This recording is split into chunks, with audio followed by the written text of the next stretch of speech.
Hi friends, मैं Mukesh Bhaker education channel पर आपका हार्दिक स्वागत है। हमने पिछले वीडियो में संसद के बारे में पढ़ा था। संसद के दो सदन, लोकसभा और राज्यसभा के बारे में पढ़ा था। संसद में तीसरा अंग होता है राष्ट्रपति। इसको संसद का क्या माना जाता है? अंग माना जाता है। कौन सी समिति के तहत? एम गोपाल स्वामी समिति के तहत माना जाता है।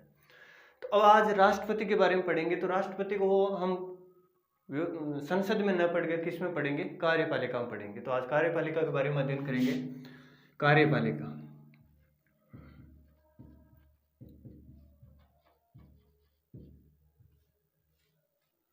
कार्यपालिका कौन से भाग में है? संघ सरकार के बारे में उल्लेख करें तो संघ सरकार का भाग कौन सा है? भाग 5 में। भाग 5 में संघ सरकार भाग 5 अनुच्छेद 52 से लेकर 78 तक उल्लेख किया गया। संघ सरकार की कार्यपालिका का अनुच्छेद 52 से लेकर 78 तक क्या किया गया? उल्लेख किया गया। अब कार्यपालिका में कौन कौन शामिल होते हैं उनके बारे में देखो। एक तो राष्ट्रपति कार्यपालिका में शामिल होता है। उपराष्ट्रपति, प्रधानमंत्री,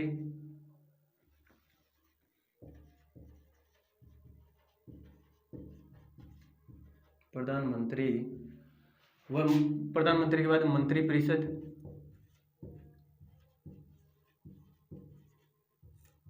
वह महान्यायवादी,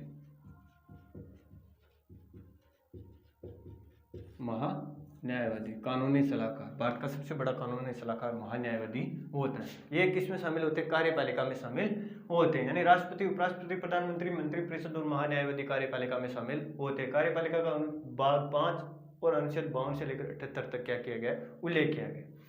अब राष्ट्रपति के बारे में पढ़ेंगे। तो राष्ट्रपति क्या होता है? देखो, राष्ट्रपति संवैधानिक दृष्टि से प्रमुख होता है। राष्ट्रपति संवैधानिक दृष्टि से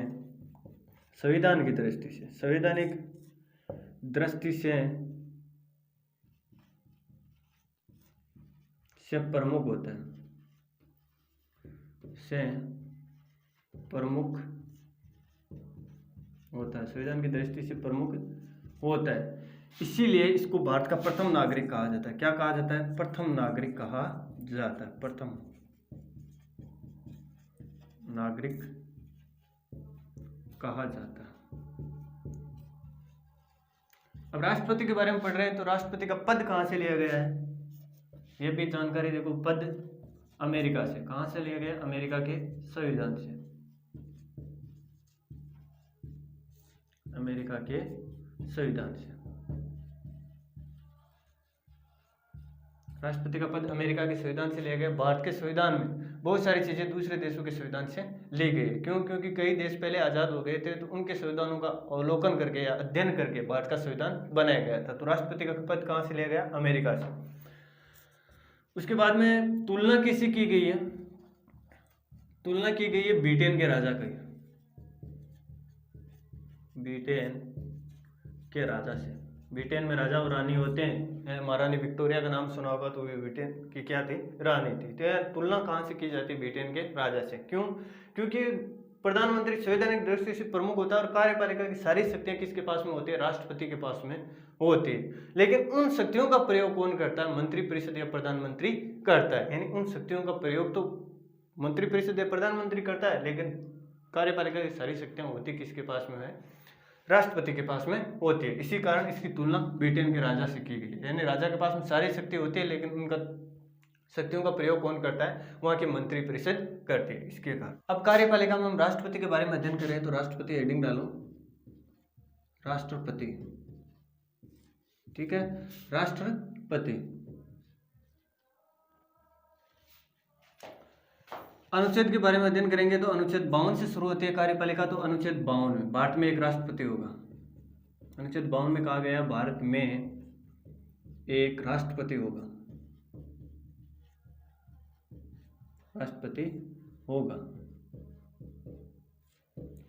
अनुच्छेद 53 में कहा गया है कार्यपालिका संबंधित सारी शक्तियां राष्ट्रपति के पास में होगी। कार्यपालिका संबंधित सारी शक्तियां राष्ट्रपति के पास होगी।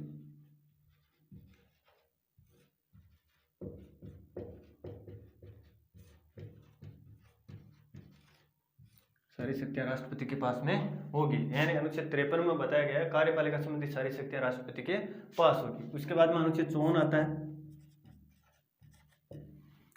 अनुच्छेद 54 में क्या कहा गया है? राष्ट्रपति का निर्वाचन मंडल। अनुच्छेद 54 में है राष्ट्रपति का निर्वाचन मंडल। राष्ट्रपति का निर्वाचन किस प्रकार होता है, कौन कौन इसमें शामिल होते हैं, किस पद्धति के द्वारा होता है, इसके बारे में अध्ययन करेंगे। निर्वाचन मंडल, तो अब इसके बारे में हेडिंग डालो निर्वाचन मंडल, या हेडिंग से समझना है आपको निर्वाचन मंडल के बारे में। अनुच्छेद तो 54 में है ही, अनुच्छेद 54 के बारे में अध्ययन कर रहे हैं, तो अनुच्छेद 54 में निर्वाचन मंडल, निर्वाचन मंडल किसका निर्वाचन मंडल? राष्ट्रपति का निर्वाचन मंडल। इसमें देखो कौन कौन शामिल होते हैं। राष्ट्रपति के निर्वाचन में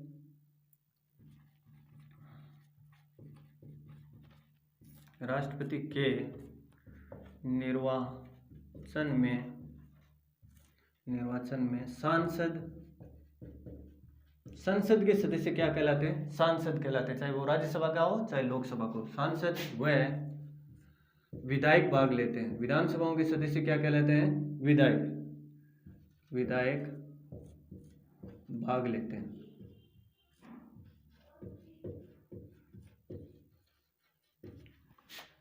राष्ट्रपति के चुनाव में सांसद व विधायक भाग लेते हैं। अब राष्ट्रपति के चुनाव में संसद के निर्वाचित सदस्य भाग लेते हैं, तो 1 नंबर लगा के लिखना। अब मैं याद रखना, देखो राष्ट्रपति के निर्वाचन में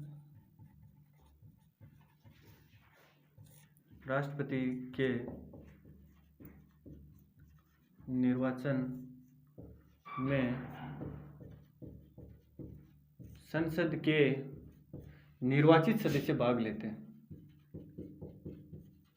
निर्वाचित सदस्य भाग लेते हैं। संसद के निर्वाचित सदस्य भाग लेते हैं। 1 नंबर पर लिखो लोकसभा के निर्वाचित सदस्य। संसद में लोकसभा और राज्यसभा दोनों शामिल होते हैं, तो संसद में लोकसभा के निर्वाचित सदस्य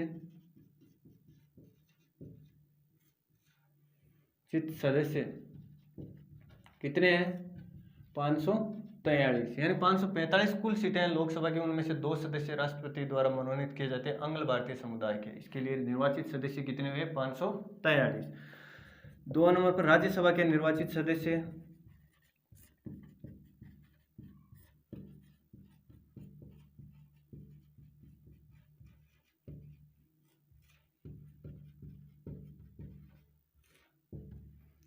कितनी राज्यसभा की कुल सीटें? 250, वर्तमान में 245। उनमें से कितने सदस्य निर्वाचित होते हैं? 233 सदस्य निर्वाचित होते हैं। 12 सदस्य क्या होते हैं? मनोनीत होते हैं, जो कौन से क्षेत्र से आते हैं? कला, खेल के, संस्कृति इत्यादि से आते हैं। ये तो हुई राष्ट्रपति के निर्वाचन में संसद की बात। अब 2 नंबर पर देखो राष्ट्रपति के निर्वाचन में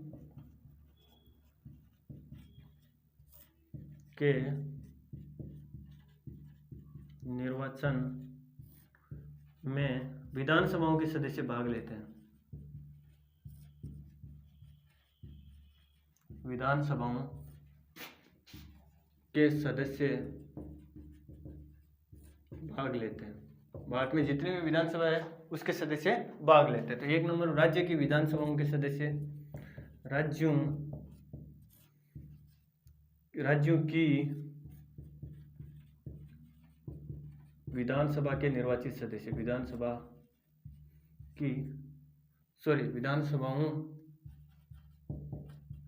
के निर्वाचित सदस्य,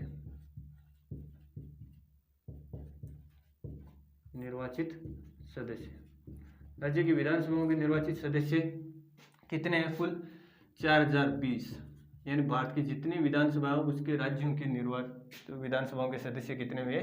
4020। 2 नंबर पर केंद्र शासित प्रदेश के विधानसभाओं के निर्वाचित सदस्य, केंद्र शासित प्रदेश की विधानसभाओं के निर्वाचित सदस्य, विधानसभाओं के निर्वाचित सदस्य केंद्र शासित प्रदेशों में कितने सदस्य चुने जाते हैं? 100। केंद्र शासित प्रदेशों में एक तो दिल्ली और दूसरा कौन सा है? पांडुचेरी, यानी 2 ही है। वहां से कितने कितने सदस्य चुने जाते हैं? 70 तो दिल्ली से और 70 सदस्य तो दिल्ली से केंद्र शासित प्रदेश की विधानसभा, और 30 सदस्य कहाँ से चुने जाते हैं? पांडिचेरी से। इस प्रकार मिलाकर कितने हुए? 100 सदस्य, और 4020 सदस्य कहाँ से हो गए? राज्यों की विधानसभाओं के। अब देखो, राष्ट्रपति के निर्वाचन में कुल सदस्य भाग लेते हैं। राष्ट्रपति के निर्वाचन में कुल सदस्य भाग लेते हैं। कुल सदस्य कितने हुए? 776 तो किसके हो गए? संसद के, प्लस 4120 किसके हो गए? 4120 सदस्य किसके हुए? राज्य की विधानसभाओं के और केंद्र शासित प्रदेशों की विधानसभाओं के, यानी विधायक कितने? 4120 776 बराबर 4896 सदस्य, यानी कुल राष्ट्रपति के चुनाव में भाग लेने वाले सदस्यों की संख्या कितनी है? 4896 सदस्य। आगे देखिए, अब राष्ट्रपति के निर्वाचन में 4896 सदस्य क्या लेते हैं? भाग लेते हैं, यानी निर्वाचन करने के लिए ये मत डालते हैं। अब मत कौन कौन नहीं डालते? कंपटीशन एग्जाम में क्वेश्चन यहीं से पूछा जाता है। 4 ऑप्शन दे दिए, जैसे लोकसभा के मनोनीत सदस्य, राज्यसभा के मनोनीत सदस्य, लोकसभा के निर्वाचित सदस्य, विधानसभाओं के मनोनीत सदस्य। तो लोकसभा के निर्वाचित सदस्य राष्ट्रपति के चुनाव में भाग लेते हैं, और सदस्य राष्ट्रपति के जो मनोनीत होते हैं वो भाग नहीं लेते। उस प्रकार इसमें एक याद रखने योग्य बात है, नोट लगा के लिखना, आपको याद करनी है। देखो, राष्ट्रपति के चुनाव में, राष्ट्रपति के चुनाव में या निर्वाचन में, राष्ट्रपति का चुनाव या निर्वाचन में लोकसभा के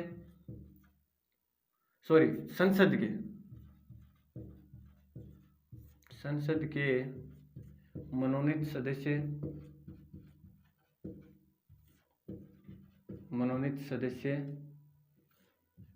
प्लस विधानसभा के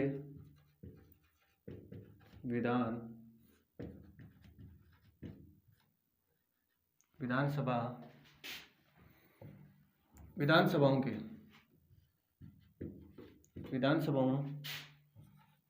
के मनोनीत सदस्य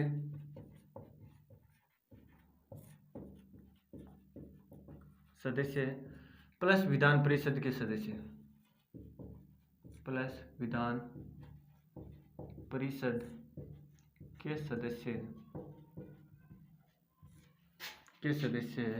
राष्ट्रपति के निर्वाचन में संसद के मनोनीत सदस्य प्लस विधानसभाओं के मनोनीत सदस्य प्लस विधान परिषद के सदस्य भाग नहीं लेते,